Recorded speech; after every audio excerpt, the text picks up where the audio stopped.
Hey, it's Mr. Expansive here. Yes, I want to talk about a thing that people struggle with, including myself.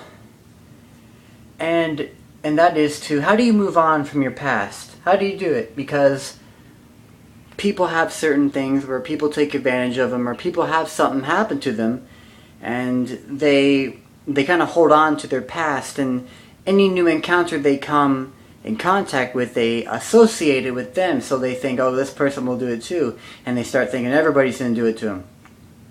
Because yeah, there are people out there that will want to make your life a living hell, workers in your workplace, whatever, because they're victims, you see, from people who do so many things to them, so they want to try to come back and use another person to make themselves feel better because they've lost hope in humanity, or just it's all in the mind, really. So how you want to begin moving on is to realize what Les Brown said, is that the future, what you're doing right now, what's in the past is in the past, and it does not determine what's going to happen later on down the road, because look at all these possibilities. It doesn't work on it like that. It's like anything could happen, so whatever happened in your past is not what's going to happen in the near future. There are plenty of ways for you to forget, basically, about forgive and forget, right, about your certain problems, but also it's great to realize too that what if it's like a tree that's rooted into the ground, right? It has imperfections. It's perfect and imperfect. So what if part of that is embedded within itself, right? So it can't escape how it is because of something that is just ingrained, but it can change things about itself through that. But there's a part of it it's anchoring it. Part of it it's something that just can't be changed within it, because it's like when you mold a piece of clay, you mold it to a certain point. And part of it being molded is to be a really controlled state of molding. When you shape it a certain way and you make it a certain way. Interestingly enough, to learn to grow, we have to learn the hard way and grow stronger from it.